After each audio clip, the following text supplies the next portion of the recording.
नमस्कार। आज हम एक बड़ी दिलचस्प किताब पर बात करने वाले हैं, रिचर्ड थिलर और केस सनस्टीन की नज। हाँ, नमस्कार। ये किताब इस बारे में है कि कैसे छोटे-छोटे मतलब लगभग अदृश्य से लगने वाले बदलाव हमारे बड़े फैसलों पर असर डाल सकते हैं। बिल्कुल। तो आज हम इसी नज यानी एक हल्के से इशारे या सुझाव की अवधारणा को समझने की कोशिश करेंगे। और ये भी देखेंगे कि ये व्यवहारिक अर्थशास्त्र मतलब बिहेवियरल इकोनॉमिक्स के सिद्धांतों पर कैसे काम करती है। सही। और ये समझना कि हमारे सामने विकल्प कैसे रखे जाते हैं और सिर्फ उनकी प्रस्तुति ही कैसे हमारे चुनाव को एक दिशा दे देती है, वो भी बिना किसी दबाव के। हाँ, क्योंकि किताब का जो मूल विचार है वो यही है कि हम इंसान हमेशा एकदम तर्क से, लॉजिक से फैसले नहीं लेते। बिल्कुल नहीं लेते। अक्सर हमारी आदतें, हमारी भावनाएं, यहाँ तक कि हमारा आलसपन, ये सब हमें प्रभावित करता है। सही कहा। और यहीं पर नज की भूमिका आती है। असल में लेखक दो तरह के किरदारों की बात करते हैं। एक उन्होंने कहा इकॉन। हाँ, इकॉन मतलब इकोनॉमिक मैन जो पूरी तरह तार्किक है, परफेक्ट है, हर फैसला नफा नुकसान देखकर करता है। अच्छा, जो सिर्फ किताबों में होता है। हाँ, बिल्कुल। और दूसरे हैं ह्यूमन, यानी हम जैसे असली लोग। हम और आप। हाँ, जो भावनाओं से भरे हैं, कभी भटक जाते हैं, बाहरी चीजों से प्रभावित होते हैं।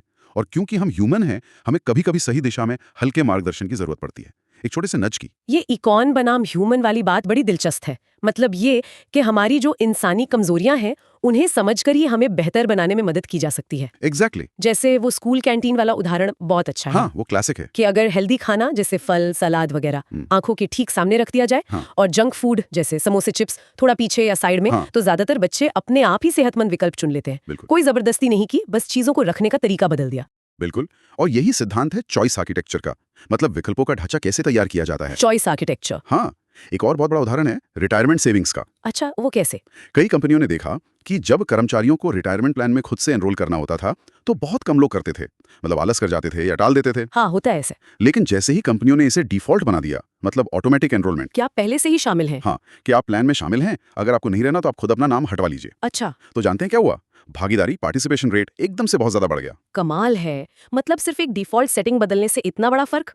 ये शायद हमारी सुस्ती की वजह से होता है ना, या वो जिसे कहते हैं स्टेटस को बायस। बिल्कुल सही पकड़ा। ये दिखाता है कि डिफॉल्ट विकल्प कितने शक्तिशाली हो सकते हैं, क्योंकि ज्यादातर लोग उसे बदलने की जहमत नहीं उठाते।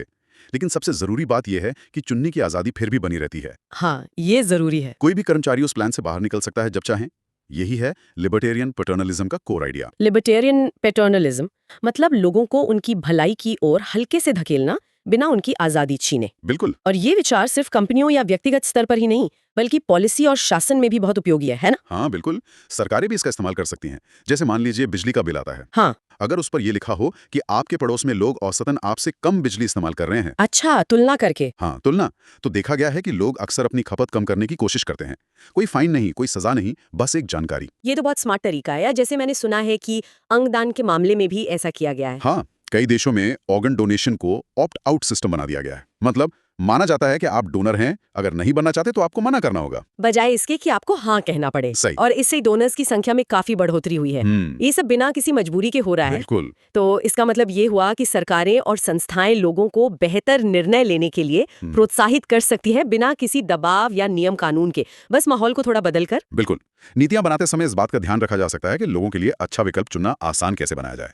सिर्फ अच्छे इरादे काफी नहीं होते, अच्छा डिजाइन भी जरूरी है। ये तो हम अपनी रोजमर्रा की जिंदगी में भी इस्तेमाल कर सकते हैं ना? हाँ, क्यों नहीं, बिल्कुल कर सकते हैं। जैसे अगर मुझे सेहतमंद खाना है, तो मैं फ्रिज खोलूं तो मुझे सबसे पहले फल और सब्जियां दिखें। हाँ। और जो मीठा या तला हुआ है वो कहीं पीछे डिब्बे में बंद रखा हो। बिल्कुल सही। या अगर ज्यादा पढ़ना है तो पढ़ने की जगह पर किताबें सामने रखें, और मोबाइल फोन को थोड़ा दूर, या उसमें से ध्यान भटकाने वाले ऐप्स हटा दें। हाँ, ये छोटे छोटे बदलाव। ये छोटे छोटे सेल्फ नज हैं।